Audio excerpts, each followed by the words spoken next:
నమస్తే. Welcome to I Dream Media. ఆల్కహాల్‌లో చాలా రకాలుంటాయి. అందులో కొన్ని తక్కువగా హాని కలిగిస్తే, మరికొన్ని ఎక్కువగా హాని కలిగిస్తాయి. వీటిలో ఏది కొద్దిలో కొద్దిగా బెటర్? ఈ విషయాల గురించి మాట్లాడడానికి మనతో పాటు ఉన్నారు ఫెడికస్ హోమియోపతి డాక్టర్ భరద్వాజ్ గారు. వారితో మాట్లాడదాం. Hello sir. హాయ్ అండి. సార్ బేసిక్‌గా చాలామంది కొంతమంది తాగేస్తూ ఉంటారు. రైట్. అలాగే తీసేసుకుంటూ ఉంటారు. కొంతమంది బియర్ తాగేస్తూ ఉంటారు. సో, దీంట్లో చాలా రకాలుంటాయి. విస్కీ గానీ, రమ్ కానీ ఇట్లా చాలా ఉంటాయి. బట్ ఏదైనా ఆల్కహాల్ అన్నది హానికరమే మీరు చెప్పినట్లు. బట్ దీంట్లో ఏది కొద్దిగా బెటర్? ఓకే. గుడ్డి కంటే మెల్ల ఏది అని ఆ! అడుగుతున్నారు. Okay. Yes. Exactly. Yeah! So, మనకు ఆల్కహాల్‌లో చాలా రకాలుంటాయి. సో, మనము రమ్ అంటాము, జిన్ అంటాము, వోడ్కా హ్మ్. అంటాము, విస్కీ అంటాము, బీర్ అంటారు, గుడుంబా అంటారు. హ్మ్. సో, చాలా రకాలున్నాయన్నమాట. సో, దీంట్లో దేంట్లో 2 2 మెయిన్‌గా 2 దాన్ల పైన ఆధారపడి ఉంటుంది. హ్మ్. ఆల్కహాల్ ఎంత డేంజరస్, ఎంత డేంజరస్ కాదని. ఒకటేమో కాన్సంట్రేషన్. హ్మ్. మనకు ఆల్కహాల్‌లో ఉండే మెయిన్ పదార్థాన్ని ఇథనాల్ అంటామనమాట. హ్మ్. సో, ఇథనాల్ ఎంతుంది అనే దానిపైన ఆధారపడింది. ఫర్ ఎగ్జాంపుల్ ఆహ్, విస్కీ, తర్వాత రమ్ము. సో, ఇవన్నీ రమ్ కాదు. విస్కీ గానీ, బ్రాందీ గానీ ఇవంతా ఏంటంటే 30-40% ఆల్కహాల్ ఉంటుందన్నమాట. హ్మ్. 40% పర్సెంటేజ్. ఇథనాల్ ఉంటుందన్నమాట. హ్మ్. సో, ఇదొక కేటగిరీ. నెక్స్ట్ కేటగిరీ మనకు వోడ్కా ఇవన్నీ ఓకే. వోడ్కా ఇవన్నీ 40-50% హ్మ్. ఆల్కహాల్ ఉంటుంది. హ్మ్. నెక్స్ట్ కేటగిరీ వచ్చి మనం ఏం చెప్తామంటే జిన్ అంటాము, లేకపోతే షాంపెయిన్ అంటాము. సో, హ్మ్. ఇవన్నిట్లో ఏంటంటే 10-15% ఆల్కహాల్ ఉంటుంది. హ్మ్. సో, బియర్ అంటాం. బియర్‌లో ఎంతుంటుంది? 4-6% ఆల్కహాల్ ఉంటుందనమాట. సో, ఫస్ట్ కేటగిరీలో 40%, సెకండ్ కేటగిరీలో 10-16%, థర్డ్ కేటగిరీలో 6%. హ్మ్. సో, దేంట్లో ఆల్కహాల్ కంటెంట్ తక్కువుంటుందో అది బెటర్. For example okay. బీర్‌లో తక్కువుంటుంది. హ్మ్. So, beer better. తర్వాత మనం షాంపెయిన్ వీటిలో తక్కువుంటుందనమాట. హ్మ్. సో, వైన్‌లో గూడా తక్కువుంటుంది. హ్మ్. 10-15% ఉంటుంది. హ్మ్. Wine better. సో, అది మనకు ఇథనాల్ కంటెంట్‌కొచ్చాడు. ఆహ్, అదనే గాదు. ఫర్ ఎగ్జాంపుల్ మీరు బీర్‌లు ఎక్కువ తాగారనుకోండి అది గూడా ప్రాబ్లమే. సో, హ్మ్. ఆల్కహాల్ పెరిగిపోతుంది కదా! టోటల్ హ్మ్. ఆల్కహాల్ హ్మ్. పెరిగిపోతుంది. హ్మ్. లేకపోతే మీరు ఆహ్, విస్కీ తక్కువ తాగారనుకోండి అది బెటర్. సో, హ్మ్. బేస్డ్ ఆన్ ద క్వాంటిటీ ఎంత ఎంత క్వాంటిటీ పర్సెంటేజ్ ఆల్కహాల్ మనం ఎంత పర్సెంటేజ్ తీసుకుంటున్నాం. ఆల్కహాల్ ఉండదని దాన్ని హ్మ్. కంటే, సో, ఎంత ఆల్కహాల్ మీ బాడీలోకి ఎంటర్ అవుతుంది. తక్కువ వెళ్ళిందనుకోండి అది బెటర్. హ్మ్. ఇది ఫస్ట్ కేటగిరీ. నెక్స్ట్ కేటగిరీ వచ్చేటప్పటికి ఆల్కహాల్‌లో కొన్ని ప్యూర్ ఆల్కహాల్స్ ఉంటాయి. హ్మ్. సో, కొన్ని కల్తీ ఆల్కహాల్స్ ఉంటాయి. కల్తీ ఆల్కహాల్‌కి మనం మెయిన్‌గా చూసుకునేదేంటి? సో, ఫర్ ఎగ్జాంపుల్ ఏదన్నా వోడ్కా అనుకోండి. వోడ్కా చాలా వైట్ వాటర్ లాగే ఉంటుంది. అంటే హ్మ్. దాంట్లో ఇంప్యూరిటీస్ తక్కువుంటాయి. సో, బియర్ గానీ, రమ్ గానీ, జిన్ గానీ, విస్కీ గానీ వీటిలో ఏంటంటే డార్క్ కలర్‌లో ఉంటాయి. వీటిలో ఏంటంటే ఇంప్యూరిటీస్ ఎక్కువుంటాయి. మెయిన్‌గా ఈ ఇంప్యూరిటీస్ వల్ల సో, బాడీకి ఎటువంటి హాని లేదు గానీ మెయిన్‌గా హ్యాంగోవర్ అంటారు గదా! హ్మ్. ఈ ఇంప్యూరిటీస్ ఎక్కువుంటే హ్యాంగోవర్ ఎక్కువుంటాయి. హ్యాంగోవర్ హ్మ్. సింప్టమ్స్, హ్యాంగోవర్ డ్యామేజ్‌లు హ్మ్. హ్మ్. ఎక్కువుంటాయన్నమాట. సో, నెక్స్ట్ మీరు చేయాల్సిందేంటంటే ప్యూర్ ఆల్కహాల్ గాకుండా ప్యూర్ ఆల్కహాల్ అంటే డిస్టిల్డ్ ఆల్కహాల్ హ్మ్. తీసుకోవడం బెటర్. హ్మ్. ఇంప్యూరిటీస్ లేకుండా. హ్మ్. నెక్స్ట్ ఇంకోటేంటంటే ఆల్కహాల్‌కొచ్చేటప్పటికి మెయిన్‌గా మనం ఆల్కహాల్ బివరేజెస్ అంటే ఏంటంటే ఇథనాల్ అంటాం. ఇథనాల్ అనేది ఏ టైప్ ఆఫ్ ఆల్కహాల్ అనమాట. ఇవి కాకుండా మనకు వేరే ఆల్కహాల్స్ గూడా ఉన్నాయి. మిథనాల్ ఉంటుంది, హ్మ్. ప్రొపెనాల్ ఉంటుంది. Different different types of alcohol. So, ఈ ఆల్కహాల్ బెవరేజెస్ తయారు చేసేటప్పుడు ఇథనాల్‌తో పాటి వేరే కెమికల్స్ గూడా యాడ్ అవుతుంటాయి. వేరే ఆల్కహాల్. సో, హ్మ్. మిథనాల్ గానీ, వేరే ప్రొపెనాల్ గానీ, బ్యూటనాల్ గానీ ఇవి గూడా యాడ్ అవుతుంటాయి. ఎటువంటి ఆల్కహాల్ సెలెక్ట్ చేసుకుంటే ఎప్పుడు గవర్నమెంట్ పర్మిషన్ ఇచ్చిన ఆల్కహాలే తీసుకోవాలి. దానికి హ్మ్. చాలా మెయిన్ రీజన్ ఏంటంటే, గవర్నమెంట్ పర్మిషన్ ఇచ్చిన ఆల్కహాల్స్‌లో ఏంటంటే స్ట్రిక్ట్ రెగ్యులేషన్ ఉంటుంది.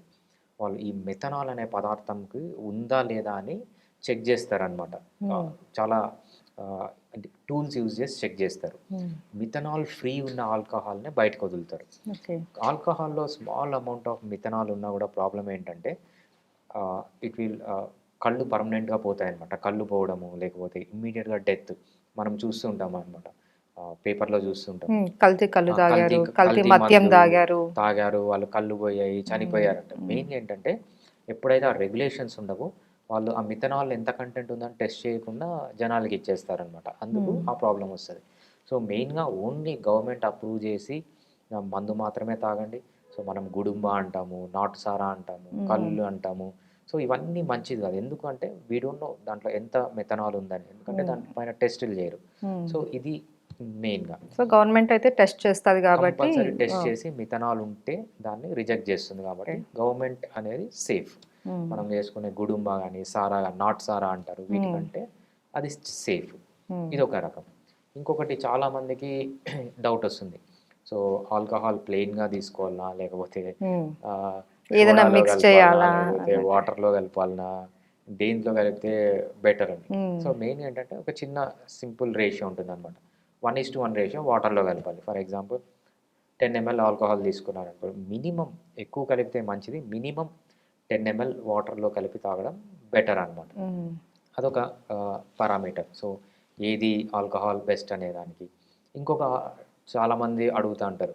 సో స్టఫ్ ఆల్కహాల్‌లో స్టఫ్ అని స్టైల్‌గా చెప్తుంటారు. స్టఫ్‌లో కొంతమంది అంటారు ఫ్రూట్స్ తినడం మంచిదంటారు. కొంతమంది అన్నం తినడం మంచిదంటారు. కొంతమంది కొంతమంది నాన్ వెజ్ తినడం yes. మంచిదంటారు. సో ఏది మంచిది? ఆల్కహాల్ తీసుకునేటప్పుడు ఎటువంటి స్టఫ్ తీసుకోవాలనేది చాలా ఇంపార్టెంట్ విషయం అనమాట. సో ఆల్కహాల్ మన బాడీలోకి ఎంత అబ్జర్వ్ అవుతుంది, ఎంత డ్యామేజ్ చేస్తుందని 2 కండిషన్ల పైన ఆధారపడి ఉంటుంది. ఫస్ట్‌ది ఏమంటామంటే గ్యాస్ట్రిక్ ఎంప్టీయింగ్. అంటే మన ఏదన్నా మనం తిన్నా గాని, తాగినా గాని ఫస్ట్ స్టమక్‌లోకి వెళ్తదనమాట. అదొక సంచి లాంటిది. స్టమక్ అనేది ఏం చేస్తుంది? స్లోగా ఇంటెస్టైన్‌లోకి రిలీజ్ చేస్తుంది. దాన్ని గ్యాస్ట్రిక్ ఎంప్టీయింగ్ అంటామన్నమాట. సో ఈ గ్యాస్ట్రిక్ ఎంప్టీయింగ్ దేనిపైన డిపెండెంట్ ఉందంటే నువ్వు ఏమి తిన్నావు. సో స్టమక్ స్లోగా రిలీజ్ చేసిందనుకోండి, ఆల్కహాల్ కూడా స్లోగా రిలీజ్ అవుతుంది. మత్తు స్లోగా వస్తుంది. చాలా సేపు ఉంటుంది. లేదు ఫాస్ట్‌గా పంపించిందనుకోండి, బాడీలోకి ఫాస్ట్‌గా ఎళ్తుంది. బ్లడ్‌లోకి, లివర్‌లోకి కూడా ఫాస్ట్‌గా ఎళ్తుంది. లివర్ అంత దాన్ని డీటాక్సిఫై చేయలేదనమాట. సో మనం ఎటువంటి ఫుడ్స్ తీసుకోవాలంటే ఆల్కహాల్‌తో పాటు గ్యాస్ట్రిక్ ఎంప్టీయింగ్ స్లోగా ఉన్న ఫుడ్స్ తీసుకోవాలి. సో మనం డిఫరెంట్ ఫుడ్స్ చూద్దాం. ఎటువంటి ఫుడ్స్‌లో గ్యాస్ట్రిక్ ఎంప్టీయింగ్ స్లోగా ఉంటుంది. First empty stomach. ఎంప్టీ స్టమక్‌లో గ్యాస్ట్రిక్ ఎంప్టీయింగ్ అనేది చాలా హైగా ఉంటుంది. సో ఎంప్టీ స్టమక్‌తో తీసుకుంటే ఏమవుతుందంటే వెంటనే అది ఇంటెస్టైన్‌లోకి త్వరగా వచ్చేస్తుంది. స్ప్రెడ్ అయిపోతుంది. వెంటనే బ్లడ్‌లోకి వస్తుంది. వెంటనే లివర్‌లోకి వెళ్తుంది. లివర్ అంతా హ్యాండిల్ చేయలేదు. సో ఎంప్టీ స్టమక్‌తో తీసుకోవడం అనేది మంచిది కాదు. నెక్స్ట్ చాలామంది చేస్తారు కార్బోహైడ్రేట్. అన్నంతో తీసుకోవడం మంచిదంట. అన్నంతో గానీ, స్వీట్స్‌తో గానీ తీసుకుంటారు. సో ఏమీ తీసుకోవడం కంటే వీటితో తీసుకోవడం బెస్ట్.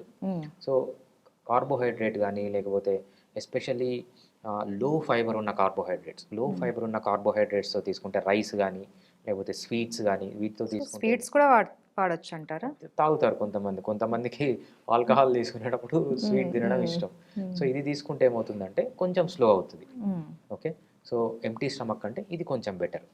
నెక్స్ట్ ఏది బెటరు? Fibre food. మంచి ఫైబర్ ఉన్న ఫుడ్ తీసుకుంటే థర్డ్ బెటర్ అనమాట. ఎందుకంటే ఫైబర్ అనేది గ్యాస్ట్రిక్ ఎంప్టీయింగ్ స్లోగా అవుతుంది. నెక్స్ట్ చాలామంది ఏం చేస్తారంటే ప్రోటీన్ అంటే మీట్‌తో పాటు తీసుకుంటే ఎలా ఉంటుందని. సో మీట్‌తో పాటు 2 విధాలుగా చెప్పొచ్చు.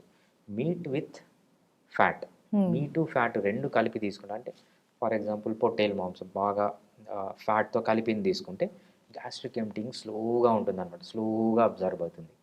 Rather than plain protein. ఉత్త మీట్ కంటే ఫ్యాట్‌తో కలిపిన మీట్ తీసుకుంటే స్లోగా ఉండదు. బేసిక్‌గా చెప్పాలంటే ఫస్ట్ బెస్ట్ వచ్చి fat with meet. First best. ఎందుకంటే స్లోగా ఉంటుంది. నెక్స్ట్ వచ్చి హై ఫైబర్ ఉన్న ఫుడ్స్, ఫ్రూట్స్ ఇవన్నీ. నెక్స్ట్ బెస్ట్ వచ్చి ఏదో ఒకటి రైస్ గానీ, అంతకంటే నెక్స్ట్ అంతకంటే తక్కువ వచ్చి ఎంప్టీ స్టమక్. సో ఎంప్టీ స్టమక్‌తో తక్కువ తీసుకోండి. వీలైనంత వరకు మీట్ విత్ ఫ్యాట్ తీసుకుంటే గ్యాస్ట్రిక్ ఎంప్టీయింగ్ అనేది చాలా స్లోగా ఉంటుంది. స్లోగా బాడీలోకి అబ్జర్వ్ అవుతుంది. ఎంప్టీ స్టమక్‌తో తీసుకుంటే గ్యాస్ట్రిక్ ప్రాబ్లమ్స్ కూడా వస్తాయి మీరు చెప్పినట్లు. రైట్. దీన్ని మనం ఏమంటామంటే ఆల్కహాల్ యొక్క మేజర్ ఎఫెక్ట్ ఏంటంటే మన గట్ బయోమ్ అంటామనమాట. సో మనకి యూజ్‌ఫుల్ బ్యాక్టీరియా గట్‌లో ఉంటుందంటారు కదా! బేసిక్‌గా ఈ ఆల్కహాల్ ఏం చేస్తుందంటే యూజ్‌ఫుల్ బ్యాక్టీరియాని చంపేస్తుంది. ఎప్పుడైతే ఆ యూజ్‌ఫుల్ బ్యాక్టీరియాని చంపేస్తుందో సో లీకీ గట్ అంటామనమాట. అంటే ఏది తిన్నా వీళ్ళకి లూజ్ మోషన్స్ కావడము.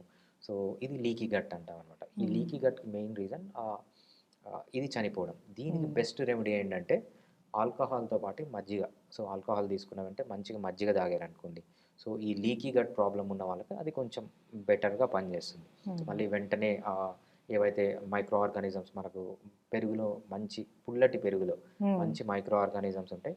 అది కొంచెం రీప్లేస్ చేస్తుందనమాట. సో అందుకు ఆల్కహాల్ తర్వాత మజ్జిగ తీసుకోవడం అనేది మెయిన్‌గా ఈ లీకీ గట్‌ని ప్రివెంట్ చేయడానికి. హ్యాంగ్ ఓవర్ కూడా కొద్దిగా తగ్గుతది. ఈ మజ్జిగ ఇది తీసుకోవడం వల్ల గూడా. నో. మజ్జిగకి, హ్యాంగ్ ఓవర్‌కి సంబంధం లేదు. సంబంధం లేదా? సో, హ్యాంగ్ ఓవర్‌లో ఒక రీజన్ ఏంటంటే, లో వాటర్ ఉండడం, డీహైడ్రేట్ అయిపోవడం. హ్మ్. సో, ఎక్కువ మజ్జిగలో వాటర్ ఉంటుంది కాబట్టి, సో, ఆ డీహైడ్రేషన్‌కి సంబంధించిన సింప్టమ్స్ తగ్గిస్తాయన్నమాట. ఓకే. సో, మజ్జిగలో వాటర్ ఉంటుంది కదా! సో, అంటే చాలామంది నైట్ ఫుల్ తాగేసి మార్నింగ్ హ్యాంగ్ ఓవర్ అయిందనేసి లెమన్ వాటరు, ఈ మజ్జిగ ఇవి తీసుకుంటూ ఉంటారు కదా! సో, దానివల్ల గూడా కొద్దిగా బెనిఫిట్ ఉంటుందేమో అనేసి అనుకున్నాం. రైట్. హ్యాంగ్ ఓవర్ రావడానికి 100 రీజన్స్ ఉన్నాయి. హ్మ్. సో, ఒక రీజన్‌కి ఇది మంచిది. హ్యాంగ్ ఓవర్ రావడానికి రీజన్ ఏంటి? Leaky gut. లీకీ గట్ ఎందుకొస్తుంది? సో, మనకు మెయిన్‌గా ఆ బ్యాక్టీరియా పోవడం వల్ల.